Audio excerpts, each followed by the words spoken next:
Hello, welcome back to the channel. This is part 2 of IV fluid therapy.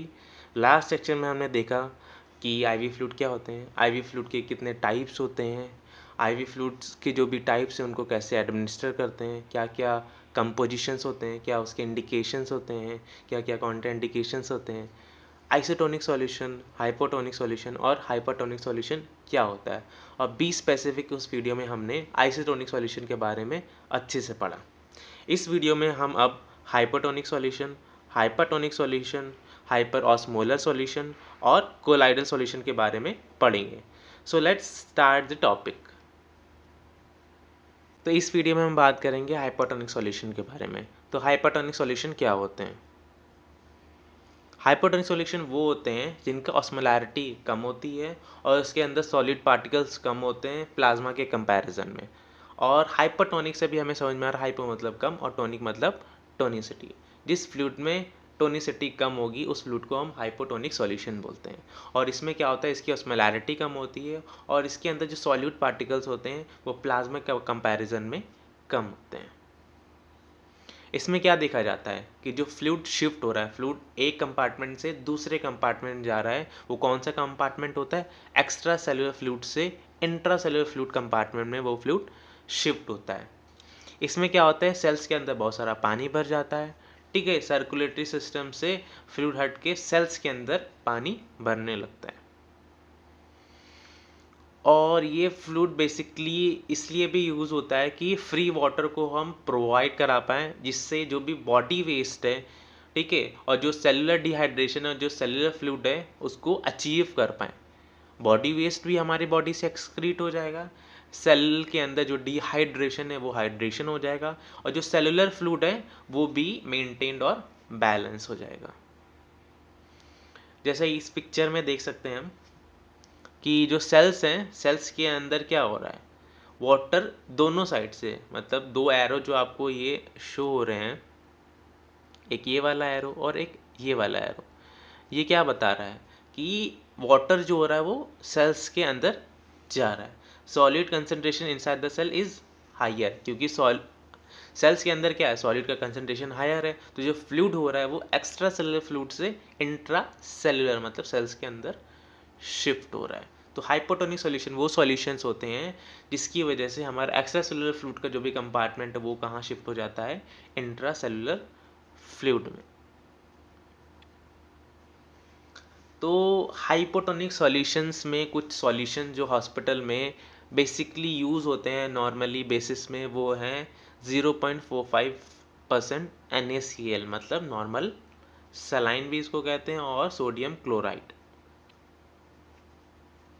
दिखता कैसा है, ये ऐसे ग्लास का बॉटल होता है, इसमें लिखा होता है सोडियम क्लोराइड इंजेक्शन 0.45%। अब इसके अंदर कंपोजिशन क्या होता है, मतलब इसके अंदर क्या क्या चीज़ें होती हैं और इसकी ऑस्मोलैरिटी क्या होती है। जैसे कि सोडियम, सोडियम कितना होता है 77 मिली इक्वलेंट पर लीटर, क्लोरीन 77 मिली इक्वलेंट पर लीटर, और इसकी ऑस्मोलैरिटी की होती है 154 m ऑस्म पर लीटर।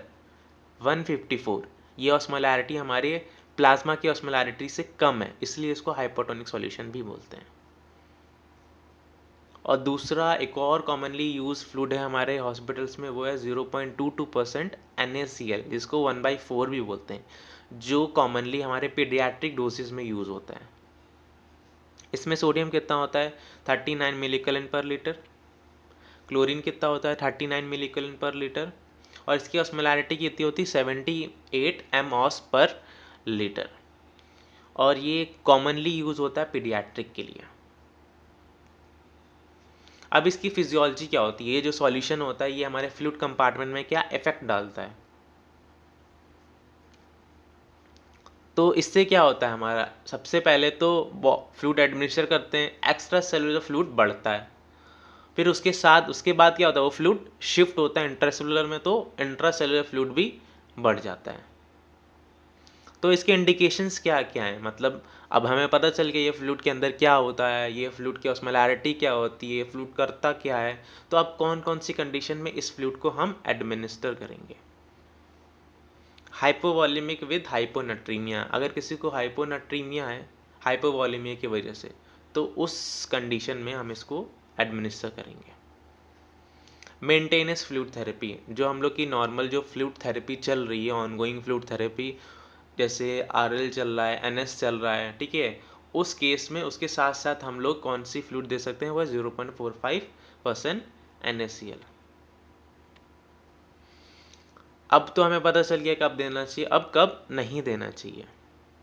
अगर किसी को हाइपोनेट्रीमिया, मिसप्रिंट हो गया, अगर किसी को हाइपरनेट्रीमिया है, अगर किसी को हाइपरनेट्रीमिया है तो उस कंडीशन हम नहीं देंगे। क्यों? क्योंकि इस सॉल्यूशन में सोडियम लेवल होता है, पहले से सीरम सोडियम बढ़ा हुआ है, तो हम सोडियम को और इन्फ्यूज़ नहीं करेंगे।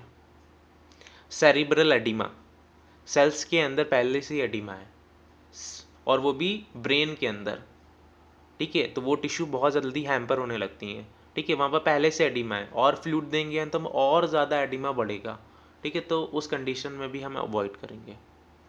पल्मोनरी एडिमा, लंग्स के बाहर फ्लूइड जमा हुआ है, पहले ही से रेस्पिरेटरी प्रॉब्लम है पेशेंट को, उस कंडीशन में भी उस पेशेंट के साथ इस फ्लूइड को हम अवॉइड करेंगे।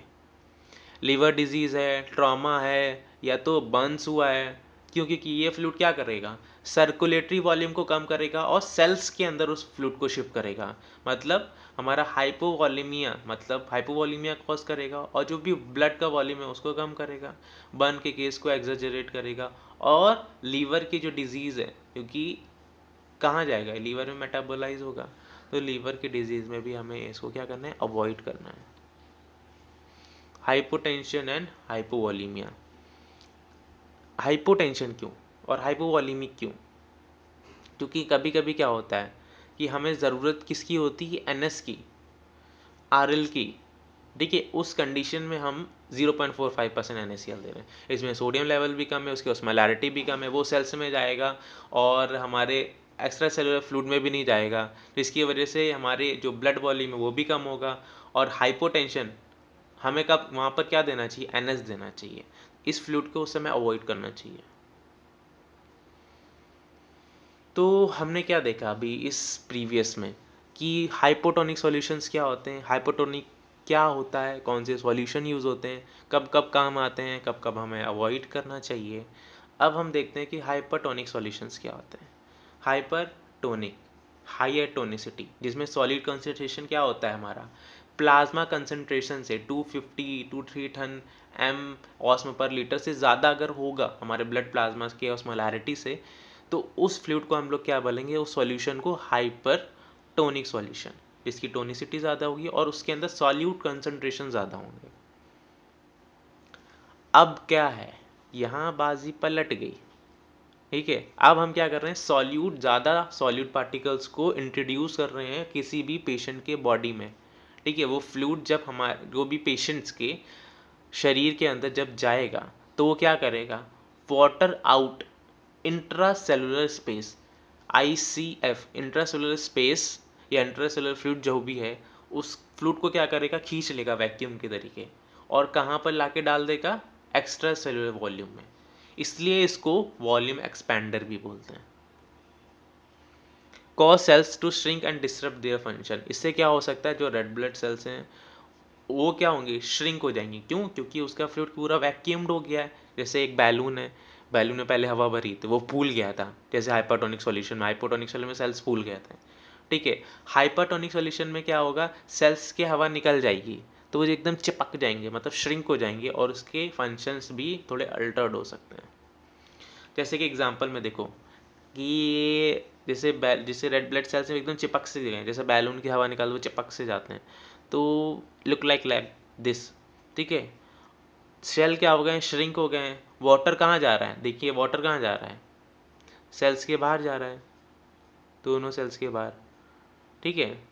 तो इस कंडीशन में क्या होगा, सेल से पूरा फ्लूइड बाहर चला जाएगा, तो सेल्स के अंदर कोई फ्लूइड ही नहीं रहेगा, तो सेल्स क्या हो जाएंगे, श्रिंक हो जाएंगे। क्यों? क्योंकि जो सेल्स के सॉल्यूट कंसंट्रेशन है वो लेस है इन कंपैरिजन टू जो सॉल्यूशन हम इंट्रोड्यूस कर रहे हैं पेशेंट की बॉडी में। तो हमने देखा कि हाइपरटोनिक सॉल्यूशंस क्या होते हैं। अब देख लेते हैं कौन कौन से हाइपरटोनिक सॉल्यूशन हमारे हॉस्पिटल सेटिंग्स में यूज़ होते हैं।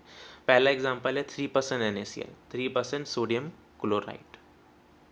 तो ये दिखता कैसा है, ये भी ग्लास की बोतल की तरह का, तो उसमें लिखा होता है सोडियम क्लोराइड 3% NaCl। अब सबसे पहले जो हमें पता होना चाहिए उसके अंदर कंपोजिशंस क्या होती हैं, उसकी ऑस्मोलैरिटी क्या होती है। सोडियम लेवल 513 मिली इक्विवेलेंट पर लीटर, क्लोरीन 513 मिली इक्विवेलेंट पर लीटर, और उसकी ऑस्मोलैरिटी कितनी होती है 1027 मिली ऑस पर लीटर। जैसा कि हमें पता था कि हाइपर टोनिक सॉल्यूशन है तो इसकी ऑस्मोलैरिटी कितनी होगी, ज़्यादा होगी, 350 से भी ज़्यादा, जैसा कि इसमें है 1027 मिली ऑस्म पर लीटर। और इसका सोडियम लेवल भी ज़्यादा और इसका क्लोरीन लेवल भी ज़्यादा है, इसके अंदर सॉल्यूट कंसनट्रेशन ज़्यादा है। अब इसकी फिजियोलॉजी क्या है, बेसिकली ये करता क्या है, ये हमारे इंट्रा सेलुलर फ्लूइड को कम करता है और एक्स्ट्रा सेलुलर फ्लूइड को बढ़ाता है। अब इसका क्लिनिकल इंडिकेशंस क्या है, अब हमने इसका देख लिया काम क्या करता है, इसके अंदर होता क्या क्या है, तो सब अब मतलब एकदम हाइपोथेसिस लगा सकते हैं या बेसिक अजम्पशन लगा सकते हैं कि ये फ्लूइड कब कब और कहाँ कहाँ यूज़ होगा और किन किन पेशेंट्स को हम लोग इंट्रोड्यूस करना होगा और कहाँ कहाँ हम इसको यूज़ कर सकते हैं। जैसे किसी को हाइपोनेट्रीमिया है, ठीक है, बहुत ज़्यादा सोडियम लेवल कम है, सीवियर हाइपोनेट्रीमिया है, तो इस सॉल्यूशन में क्या है, सोडियम लेवल ज़्यादा है, ठीक है, तो इसको इंट्रोड्यूस कर देंगे पेशेंट्स की बॉडी में। सेरिब्रल एडिमा, अब देखो अभी तक हम क्या पढ़ते आ रहे हैं कि फ्लूइड को सेरिब्रल एडिमा में नहीं देना है, पल्मोनरी एडिमा में नहीं देना है। अब हमें एक तोड़ निकल गया, क्या कि अब मेरे पास एक फ्लूइड है, वो है 3% NaCl जो है हाइपर टोनिक, वो फ्लूइड हम इंट्रोड्यूस करेंगे, उससे क्या होगा, जो सेल्स के अंदर मतलब ब्रेन की सेल्स के अंदर जो फ्लूइड भरा हुआ था वो कहाँ हो जाएगा, बाहर निकल के आएगा एक्स्ट्रा सेलुलर फ्लूइड में, फिर वो किडनी से एक्सक्रीट आउट हो जाएगा। और ये फ्लूइड को एज अ डायरेटिक थेरेपी के तरीके भी हम यूज़ करते हैं फ्लूइड को एक्सक्रीट आउट करने के लिए। क्यों डायरेटिक मतलब क्या होता है, डाईयूरेसिस मतलब यूरिन के प्रोडक्शंस को बढ़ाना। ये फ्लूइड क्या करेगा, सेल्स से फ्लूइड को लेगा, एक्स्ट्रा सेलुलर फ्लूइड में जाएगा, वो फ्लूइड पंप होगा, वो किडनी में जाएगा, और किडनी उस फ्लूइड को शरीर से बाहर निकाल देगा। लेकिन इसकी कुछ लिमिटेशंस हैं। ऑस्मोटिक डीमाइलाइजेशन सिंड्रोम, ये एक ऐसा सिंड्रोम है जब हमारे शरीर में ज़्यादा ऑस्मोटिक प्रेशर ज़्यादा हो जाता है, ठीक है, क्योंकि अगर ज़्यादा ऑस्मोटिक प्रेशर्स होता है न्यूरॉन्स जो न्यूरॉन टर्मिनल्स हैं, पूरे पेरिफेरल न्यूरॉन्स हैं, ठीक है, एक न्यूरॉन में एक माइलिन शीथ होती है, ठीक है, उस माइलिन शीथ क्या होती है, वो डीमाइलिनेशन होने लगता है कि जैसे एक पेंसिल से हमने ड्राइंग बनाई और उसको इरेज करने लगे, तो वही माइलिन शीट क्या होती है, वो थोड़ी सी डिसरप्ट या रप्चर होना शुरू होने लगती है ऐसे सिंड्रोम में, ठीक है। तो जब किसी कोई ऐसा पेशेंट है जिसके साथ ये कंडीशन है तो उस कंडीशन में हम इस फ्लूइड को बहुत ज़्यादा ही देना ही नहीं है हमें 3% NaCl। पल्मोनरी एडिमा, ठीक है, एक पल्मोनरी एडिमा के केस में भी हम इसको अवॉइड करेंगे। अगर हम इसको ज़्यादा क्वांटिटी में एडमिनिस्टर करते हैं, ज़्यादा दे देते हैं, ध्यान नहीं दिया या ज़्यादा दे दिया उस पेशेंट के साथ, तो उसमें क्या होगा, एक्स्ट्रा सेलुलर फ्लूइड बहुत ज़्यादा हो जाएगा, सर्कुलेटरी ओवरलोड, ठीक है, जो भी हमारा सर्कुलेटरी सिस्टम है उस पर ओवरलोड पड़ेगा और बी स्पेसिफिक कार्डियक ओवरलोड बढ़ जाएगा। तो हमने देखा कि 3% NaCl क्या होता है, कब कब काम आता है और कब कब हमें अवॉइड करना चाहिए। नेक्स्ट है 5% NaCl। अब इसका कंपोजिशन क्या होता है, इसकी ऑस्मोलैरिटी क्या होती है, सबसे इम्पॉर्टेंट जो हमें पता होना चाहिए एक फ्लूइड में वो है उसकी कंपोजिशन और ऑस्मोलैरिटी। थोड़ा सा बोरिंग है ये लेसन, इसका प्रीवियस लेसन भी थोड़ा सा बोरिंग होगा, लेकिन अगर इस वीडियो जो भी मैंने लेक्चर्स दिए हैं आपको, अगर उसकी कंप्लीट नॉलेज अगर आपको होगी तो आपको हॉस्पिटल में काम करने से पहले आपके हाथ नहीं कँप आएंगे और आप किसी पेशेंट्स की जान बचा सकते हैं। और आपको डॉक्टर से पूछना नहीं पड़ेगा बार बार कि ये कम करना है, ये देना है, वो देना है, आपको खुद पता होगा कि कौन सा फ्लूइड किस पेशेंट के साथ देना है। तो इससे आपका सेल्फ मोटिवेशन और सेल्फ स्टीम भी इम्प्रूव होगा। तो सोडियम लेवल कितना होता है, 855 मिली इक्विवेलेंट पर लीटर। क्लोरीन कितना होता है, 855 मिली इक्विवेलेंट पर लीटर। और इसकी ऑस्मोलैरिटी कितनी होती है, 1710 मिली ऑस्म पर लीटर। इसलिए इस फ्लूइड को हम लोग हाइपरटोनिक फ्लूइड भी बोलते हैं। इसका भी सेम इफेक्ट है, 3% NaCl का जैसा इफेक्ट है वैसे ही 5% NaCl का भी इफेक्ट है। अब हम बात करते हैं नेक्स्ट सॉल्यूशन की वो है डेक्सट्रोज 10%। तो ये दिखता कैसा है, ये ऐसी कुछ बॉटल होती है जिसमें 10D लिखा हुआ होता है। इसका कंपोजिशन क्या होता है, इसमें वाटर होता है, ऐसे लिखा है वाटर, जैसे वाटर होगा ही नहीं, इसमें वाटर होता है और ग्लूकोज 100 ग्राम। क्यों, क्योंकि इसमें डेक्सट्रोज लिखा है तो डेक्सट्रोज कन्वर्ट होगा ग्लूकोज में। 10% है मतलब 100 ग्राम पर लीटर। और ये कितनी एनर्जी हमें प्रोवाइड करेगा, 380 कैल पर लीटर। और इसके यूजेस कहाँ कहाँ होंगे, कहाँ कहाँ हमें इस फ्लूइड को यूज़ करना चाहिए। कीटोसिस फॉर स्टारवेशन, कोई बहुत दिनों से फास्ट रखा हो जिसकी वजह से कीटोएसिडोसिस होने लगी है, तो हमें किसी भी पेशेंट के अंदर तुरंत ही ग्लूकोज को एडमिनिस्टर करना होता है in the form of dextrose 10%।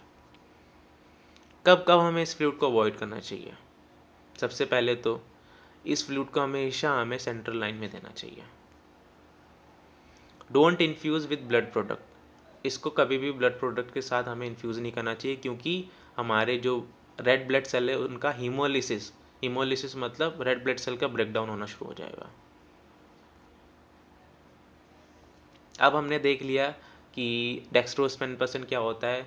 एक कॉमनली जो ज़्यादातर बहुत ज़्यादा देखा, एक छोटी सी बॉटल होती है जिसमें लिखा होता है D25, जिसको बोलते हैं डेक्सट्रोज 25% फ्लूइड। ये ऐसा दिखता है D25। अब इसके अंदर कंपोजिशन क्या होती है, ये फ्लूइड तो डॉक्टर कहते हैं ग्लूकोज का मुँह लगा दिया, देखते हैं क्या क्या कंपोजिशन होती है इसके अंदर। D25 मतलब 250 ग्राम ऑफ ग्लूकोज होता है इसके अंदर।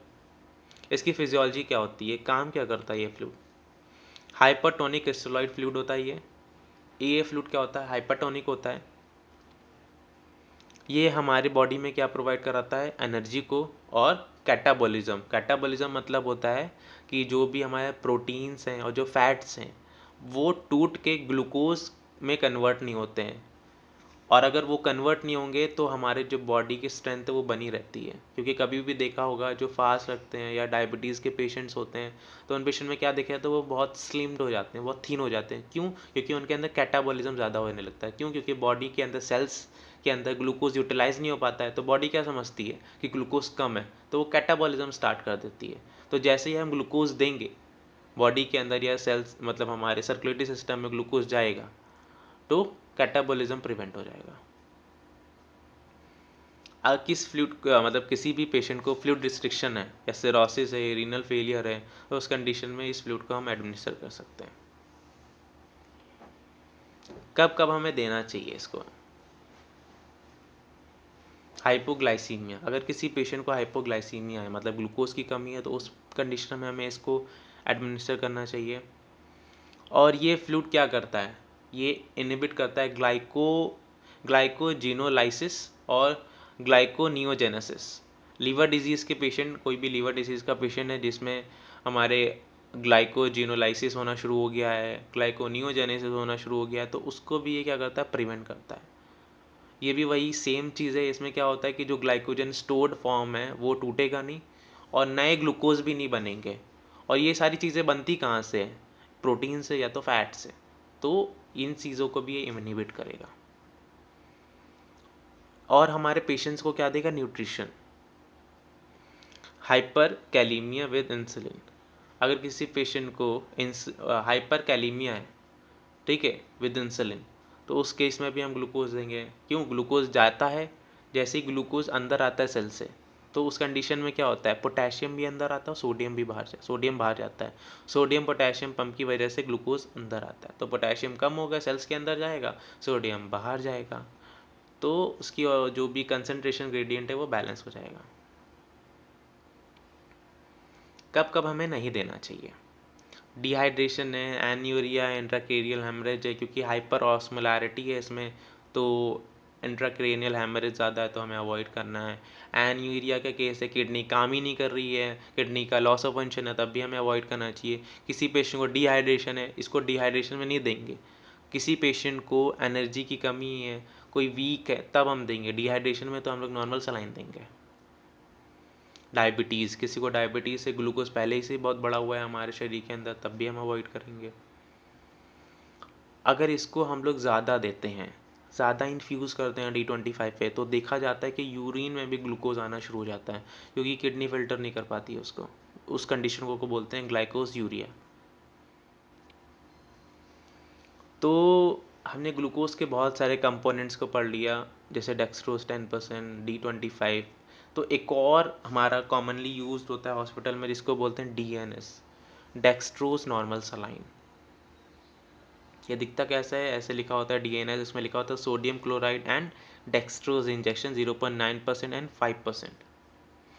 अब इसके अंदर क्या क्या कंपोजिशन होती है, इसकी ऑस्मोलैरिटी क्या होती है। सोडियम होता है 154 मिलीकोलन पर लीटर, क्लोरीन होता है 154 मिलीकोलन पर लीटर, और ग्लूकोज इसमें कितना होता है, डेक्सट्रोज 5% था ना, तो 50 ग्राम पर लीटर।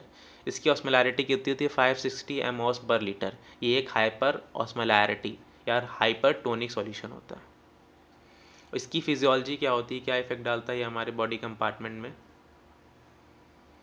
ये हमारे एक्स्ट्रा सेलुलर इलेक्ट्रोलाइट्स और energy as well as dehydration को भी करेक्ट करता है। कैसे, डेक्सट्रोज ग्लूकोज देगा, NS नॉर्मल सलाइन क्या करेगा, एक्स्ट्रा सेलुलर वॉल्यूम को अचीव करने में हेल्प करेगा।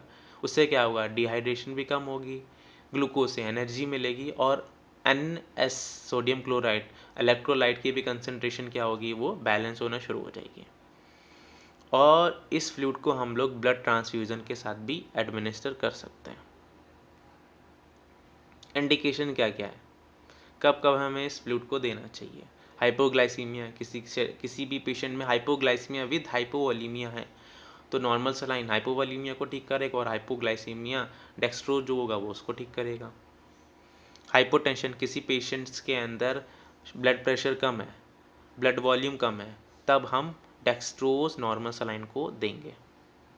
इंसुलिन शॉक, किसी पेशेंट के अंदर इंसुलिन शॉक हो गया, इंसुलिन बन ही नहीं रहा है, पैंक्रियाज नहीं बना रहा है, तो हम लोग क्या देंगे, ग्लूकोज देंगे शरीर में। ग्लूकोज बढ़ेगा, पैंक्रियाज सोचेगा हमारे शरीर में ग्लूकोज आ गया है, चलो इंसुलिन दो, तब इंसुलिन बनना शुरू होगा। एक्सीडेंटल कंडीशन, किसी भी पेशेंट को एक्सीडेंट हुआ है, ठीक है, एक्सीडेंट के केशन में तो सबसे पहले तो आरएल देते ही हैं, लेकिन उसके साथ साथ मेंटेनेंस में क्या देंगे, डीएनएस क्या क्या कवर करेगा, इलेक्ट्रोलाइट कवर करेगा, डिहाइड्रेशन कम करेगा, हाइपोवोलीमिया कम करेगा, एज वेल एज एनर्जी भी प्रोवाइड करेगा।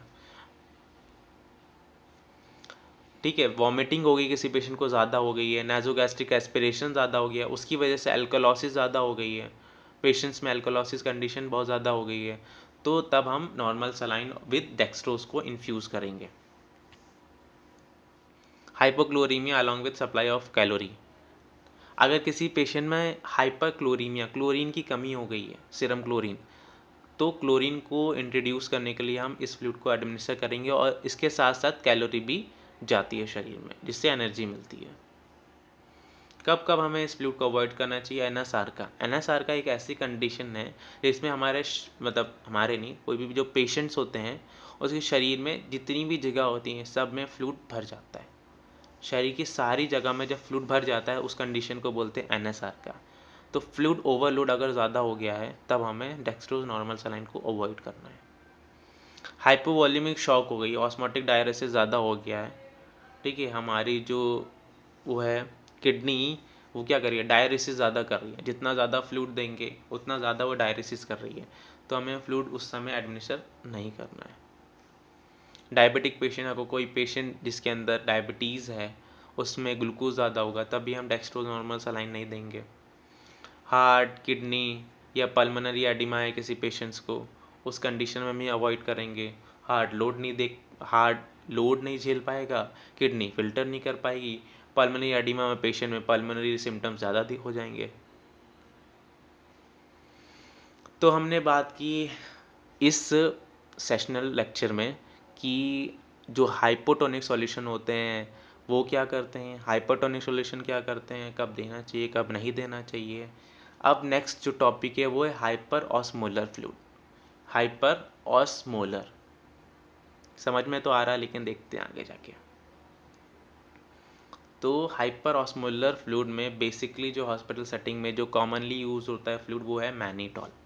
सबने सुना है मैनिटॉल, लेकिन पता नहीं होगा किसी को कि मैनिटॉल के अंदर क्या होता है, मैनिटॉल कब देना चाहिए, कौन सी कंडीशन में अवॉइड करना चाहिए। तो आज इस वीडियो में पता चलेगा कि मैनिटॉल क्या होता है। मैनिटॉल एक ऑस्मोटिक डायरेटिक सॉल्यूशन होता है।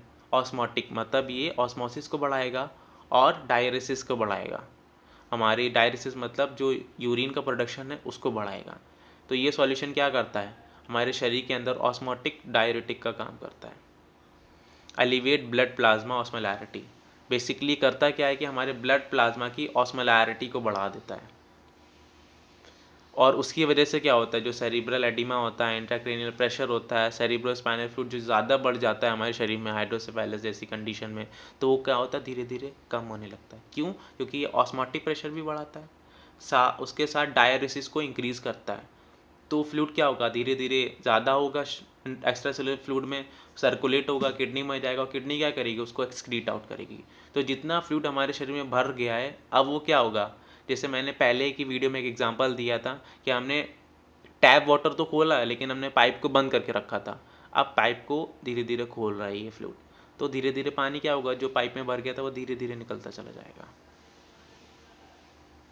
रिड्यूस ब्लड विस्कोसिटी, ब्लड के अंदर बहुत सारे ब्लड क्लॉट्स बढ़ने लगे हैं, ब्लड बहुत थिक हो गया है, ठीक है, बहुत कंसनट्रेटेड हो गया है, तो उसकी विस्कोसिटी मतलब थिकनेस को क्या कम करेगा, गाढ़ा से पतला करेगा। अब इसमें कंपोजिशन क्या होती है, सबसे इंपॉर्टेंट, 20 ग्राम मैनिटॉल होता है 100 ml के सॉल्यूशन में। इंडिकेशंस, पता तो चल गया काम क्या करता है, कौन सी कंडीशन में देना चाहिए ये भी पता होना चाहिए। यूरिन प्रोडक्शन, अगर किसी भी पेशेंट का यूरिन प्रोडक्शन को हमें ज़्यादा बढ़ाना है तो उस कंडीशन में हमें इसको देना चाहिए। एक्यूट रीनल फेलियर, कोई भी पेशेंट जो एक्यूट रीनल फेलियर से सफ़र कर रहा है तो उस कंडीशन में अगर हम इस फ्लूइड का एडमिनिस्टर करेंगे तो उस पेशेंट की जो कंडीशन है वो रिजॉल्व होगी। क्यों? क्योंकि ये क्या करेगी, डायलिसिस को बढ़ाएगी, किडनी के प्रोडक्शन को भी बढ़ाएगी और यूरिन प्रोडक्शन को भी बढ़ाएगी, तो उससे जो भी कॉम्प्लिकेशन हो रहे हैं, कॉम्प्लिकेशन आने वाले हैं, वो क्या होंगे, प्रिवेंट हो जाएंगे। सेरिब्रल एडिमा, ठीक है, हम वो ये ऑस्मोटिक फ्लूइड डायरेटिक ज़्यादा करेगा तो क्या करेगा, सेरिब्रल एडिमा को कम करेगा, फ्लूइड को शरीर से बाहर निकालेगा। ग्लूकोमा, ग्लूकोमा क्या होता है, इंट्रा ऑक्यूलर प्रेशर जब बढ़ जाता है, ठीक है, तो प्रेशर बढ़ गया है, इंट्राऑक्यूलर प्रेशर, फ्लूइड ज़्यादा हो गया है, उस फ्लूइड को बाहर निकालता है ये मैनिटॉल, इंट्राऑक्यूलर प्रेशर कम करेगा, ग्लूकोमा की कंडीशन को ठीक करेगा। टॉक्सिक ओवरलोड, हमारे शरीर में टॉक्सिसिटी बढ़ गई है, उसको बाहर निकालना है शरीर से, ऑस्मोटिक डायरेटिक दे दो मैनिटॉल, ये बाहर निकाल देगा सारे टॉक्सिक को। प्रिकॉशन, लेकिन कुछ प्रिकॉशन भी हैं कब हमें अवॉइड करना चाहिए। डिहाइड्रेशन, किसी पेशेंट में पहले से ये फ्लूइड की कमी है, पहले से ही वो डिहाइड्रेटेड है, इस फ्लूइड को दे के और ज़्यादा यूरिन का प्रोडक्शन बढ़ेगा, और ज़्यादा डिहाइड्रेटेड हो जाएगा, तो उस कंडीशन में हमें अवॉइड करना चाहिए। हाइपोटेंशन, पहले से ब्लड प्रेशर कम है, ब्लड वॉल्यूम कम है, तो ऑस्मोटिक डायरेटिक दोगे और ज़्यादा कम हो जाएगा, अवॉइड करो। एनयूरिया, रीनल डिजीज़, अगर किसी को है बहुत ज़्यादा, मतलब सीवियर रीनल डिजीज़ है, किडनी फंक्शन ही नहीं कर रही है, ठीक है, तो अगर हम इस फ्लूइड को देंगे, पहले किडनी बिल्कुल फंक्शन नहीं कर रही है, तो क्यों नहीं कर रही है, तो उसका कोई कॉज होगा, ठीक है, हम ये फ्लूइड देंगे तो किडनी में जाएगा, किडनी में ऑस्मोलैरिटी बढ़ाएगा, डायलिसिस का काम करने की कोशिश करेगा, किडनी को पंचर करेगा, भैया काम करो काम करो काम करो, पहले से डिजीज़ है वो और ज़्यादा परेशान हो जाएगा, तो किडनी डैमेज होने के भी चांसेस हो सकते हैं, तो अवॉइड करना चाहिए। प्रोग्रेसिव रीनल डैमेज, रीनल जो डैमेज है वो धीरे धीरे प्रोग्रेसिव होता जा रहा है, रीनल डैमेज और ज़्यादा होता जा रहा है, तो ऐसे पेशेंट में भी हमें इसको अवॉइड करना चाहिए। तो हमने क्या बात किया, मैनिटॉल के बारे में। मैनिटॉल होता क्या है, क्या काम करता है, कौन सी कंडीशन में देना चाहिए और कौन कौन सी कंडीशन में अवॉइड करना चाहिए, और इसके अंदर मैनिटॉल कितना होता है। तो लास्ट जो टॉपिक अब हमारा बचा है वो है कोलाइडल सॉल्यूशन। जब हमने शुरू किया था टॉपिक, उसमें क्रिस्टोलाइड पढ़ा था और कोलॉइड का डिफरेंस पढ़ा था। क्रिस्टोलाइड हमने पढ़ लिया, अब हम पढ़ लेंगे कोलॉइड सॉल्यूशंस क्या होते हैं।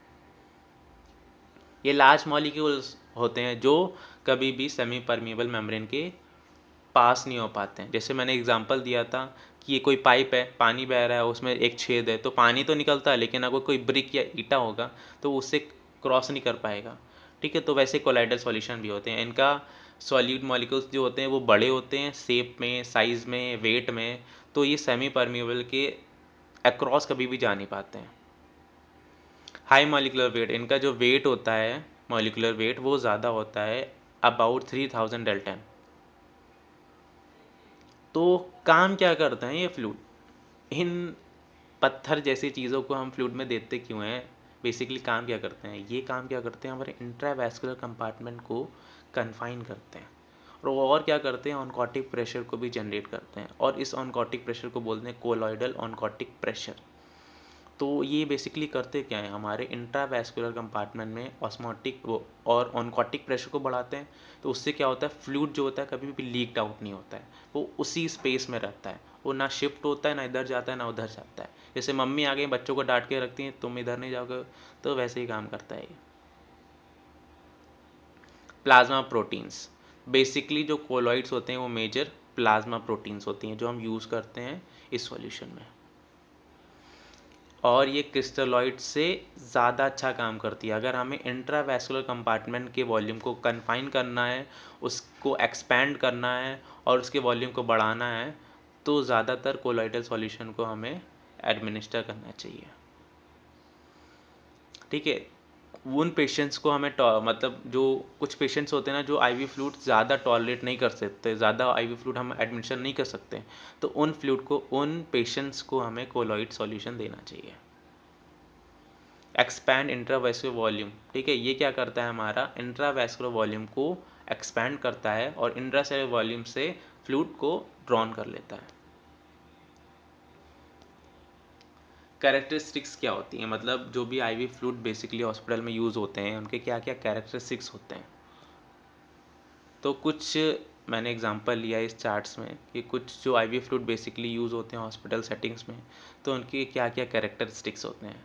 जैसे फ्लूइड टाइप है 5% एल्बुमिन, 25% एल्बुमिन, 10% एक्सटेन, 6% हेटास्टार्च। ये कुछ फ्लूइड टाइप हैं जो कॉमनली यूज़ होते हैं हॉस्पिटल में। जिससे पहला है 5% एल्बुमिन, इसका ऑनकोटिक प्रेशर कितना होता है 20 mm ऑफ Hg, और ये प्लाज्मा वॉल्यूम कितना एक्सपैंड करता है 70 to 130 ml, और इसका इफेक्ट कितना होता है, कितने समय तक ये रहता है 12 आवर तक। नेक्स्ट है 25% एल्बुमिन, ये कितना ऑनकोटिक प्रेशर को जनरेट करता है 70 mm ऑफ Hg, और प्लाज्मा वॉल्यूम कितना एक्सपेंड करता है 400 to 500 ml, और ये कितना ड्यूरेशन रहता है इसका इफेक्ट का 12 आवर्स तक।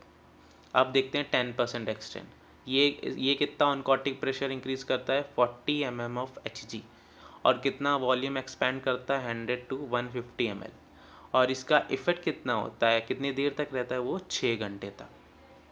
ठीक है, 6% हेटास्टार्च, वो कितना ऑनकोटिक प्रेशर जनरेट करता है 30 mm of Hg, plasma volume कितना एक्सपेंड करता है 100 to 130 ml, और कितने देर तक इसका इफेक्ट होता है वो है 24 आवर्स।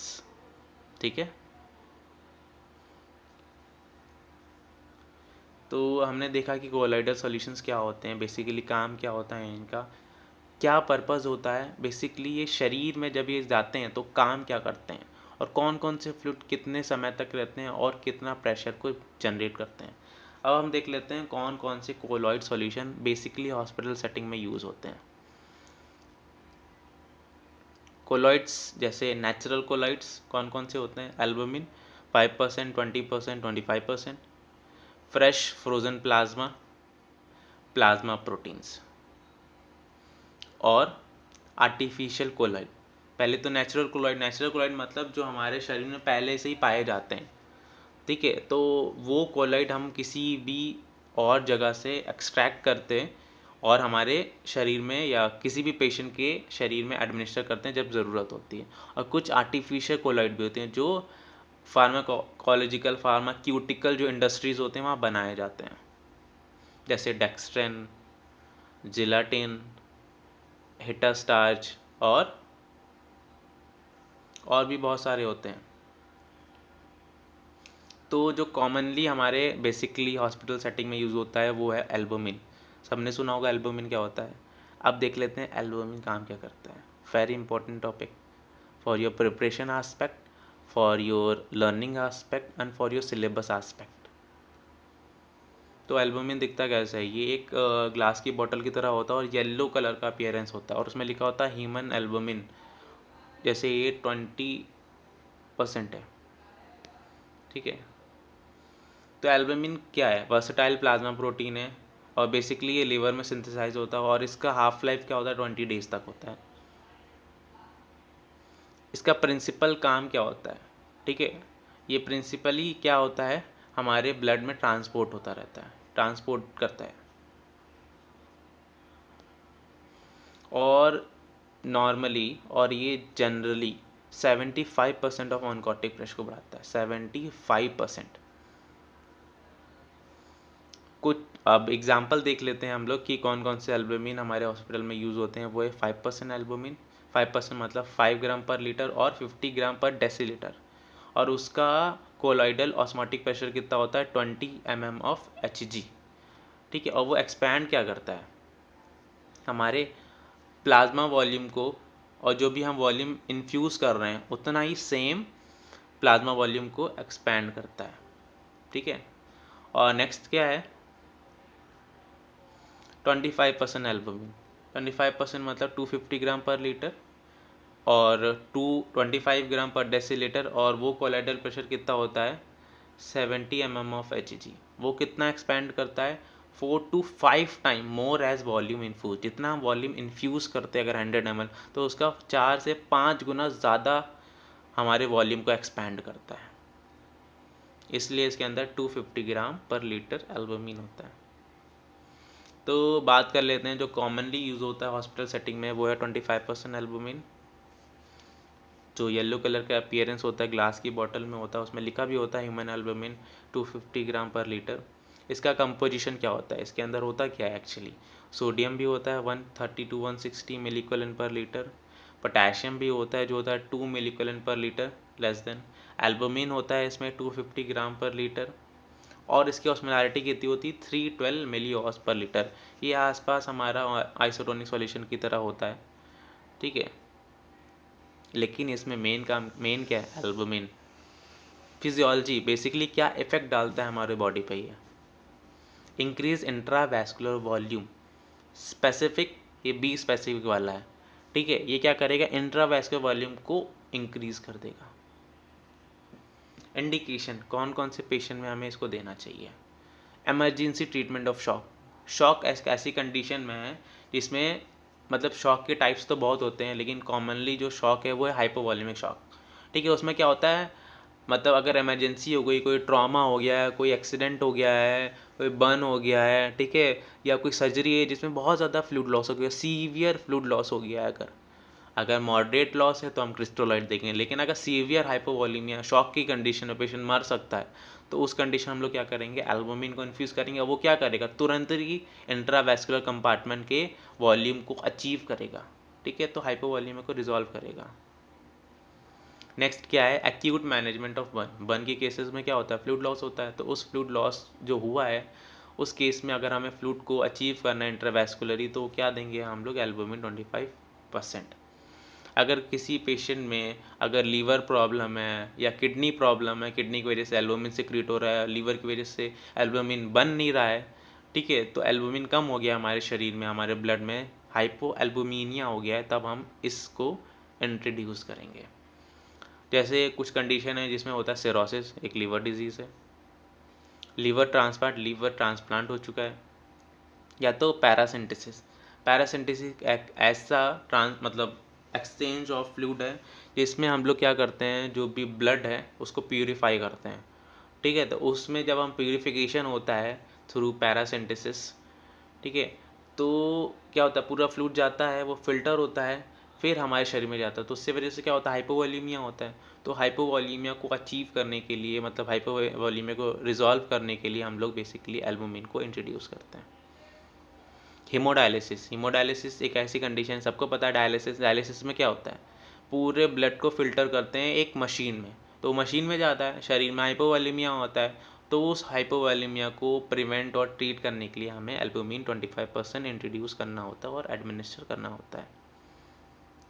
कॉशन और लिमिटेशन, कब कब हमें इसको अवॉइड करना चाहिए, कब कब हमें नहीं देना चाहिए। किसी पेशेंट में पहले से फ्लूइड ओवरलोड है, बहुत ज़्यादा फ्लूइड भरा हुआ है, पल्मर मतलब पेरिफेरल एडिमा एनएसआर का हो रखा है, तो उस कंडीशन में हमें अवॉइड करना चाहिए। एलर्जिक रिएक्शन किसी भी पेशेंट को, क्योंकि अगर हम किसी को एल्बुमिन दे रहे हैं, albumin it is related to immune reaction, ये क्या करता है, इम्यून रिएक्शन को बढ़ाता है, तो अगर किसी को एलर्जी रिएक्शन है तो उस कंडीशन में भी हमें एल्बुमिन को अवॉइड करना चाहिए। हार्ट फेलियर, पहले से किसी पेशेंट का हार्ट फेलियर है, हार्ट अपना काम नहीं कर पा रहा प्रॉपर, इसको हम इन्फ्यूज़ करेंगे, लोड बढ़ाएगा प्री आफ्टर दोनों, तो हार्ट पे प्रेशर पड़ेगा, अवॉइड करो। Not be use for volume resuscitation, ये वॉल्यूम रिससिटेशन मतलब जो हमारा वॉल्यूम है एक्स इंट्रासेलुलर वॉल्यूम, उसको उसकी कंसिस्टेंसी उसके वॉल्यूम को अचीव करने में हेल्प नहीं करता है। ये बेसिकली क्या करता है, इंट्रावैस्कुलर कंपार्टमेंट के जो ऑनकॉटिक प्रेशर है उसको बढ़ाता है। तो उससे क्या होता है, जो भी वॉल्यूम है वो शिफ्ट नहीं होता है, वॉल्यूम क्या होता है दूसरे कंपार्टमेंट में शिफ्ट नहीं होता है। ठीक है, तो ये वॉल्यूम रिससिटेशन की तरह ना दें 25% एल्बुमिन। अगर किसी को हाइपोवॉल्यूमिया हो गया है, वॉल्यूम कम हो गया है, एल्बुमिन देते जाओ देते जाओ देते जाओ, नहीं, हमें क्रिस्टलोइड देना है। और तब अगर उसके बाद भी अगर शिफ्टिंग देख रहे हैं, शिफ्ट हो रहा है फ्लूइड इंट्रासेलुलर में, तब हमें एल्बुमिन देना चाहिए उसके साथ। डिसएडवांटेज भी हैं कुछ इस फ्लूइड के। पहला तो कॉस्ट इफेक्टिवनेस, बहुत महंगा आता है। क्रिस्टलोइड तो 40-50 रुपये में आ जाता है, 60 रुपये में आ जाता है, लेकिन एल्बुमिन आता है approx 4000 to 5000 INR। Volume overload, अगर किसी पेशेंट में वॉल्यूम ओवरलोड पहले से बहुत ज़्यादा वॉल्यूम है, तब भी इसका डिसएडवांटेज है कि ये अपना काम मोर इफेक्टिव नहीं करेगा और शायद ही कॉम्प्लिकेट कर जाए। इस सेशनल लेक्चर में हमने देखा कि हाइपोटोनिक सॉल्यूशन क्या होते हैं, हाइपरटोनिक सॉल्यूशन क्या होते हैं, हाइपर ऑस्मोलर सॉल्यूशंस क्या होते हैं, कोलॉइड सॉल्यूशंस क्या होते हैं। ठीक है, तो बेसिकली हमने बात किया कि कौन कौन से फ्लूइड होते हैं। सबको पता था NS होता है, DNS होता है, 3% NaCl होता है, 5% NaCl होता है, लेकिन ये हाइपोटोनिक भी होते हैं, हाइपरटोनिक भी होते हैं और आइसोटोनिक भी होते हैं। और एल्बुमिन क्या होता है, ये हमारे ऑनकॉटिक प्रेशर को बढ़ाता है। ठीक है, और इसके अंदर क्या क्या चीज़ें होती हैं और ये कितने इमरजेंसी में हमारे काम आ सकता है। जैसे एल्बुमिन इमरजेंसी में काम आ सकता है, हाइपोटोनिक सॉल्यूशन हमारे टोनिसिटी को, सेरिब्रल एडिमा को कम करने के लिए काम आ सकता है, और हमारा मैनिटॉल जो है ऑस्मोटिक डायरेटिक की तरह काम कर सकता है, सेरिब्रल एडिमा, ग्लिकोमा जैसी कंडीशन में काम आ सकता है। तो इस पूरी वीडियो लेक्चर से क्या पता चला हमें कि कौन कौन सी कंडीशन में हम कौन कौन से फ्लूइड दे सकते हैं। अगर ये इस वीडियो लेक्चर सेशन में जो दोनों पार्ट में मैंने डिस्क्राइब किया है, एक्सप्लेन किया है ब्रीफली कि कौन कौन से फ्लूइड हैं, जैसे NS, RL, DNS, D25 और 3% NaCl, 5% NaCl और एल्बुमिन। अगर ये लेक्चर समझ में आया हो तो लाइक करें, शेयर करें, सब्सक्राइब करें, and don't forget to hit the bell icon for latest upcoming videos.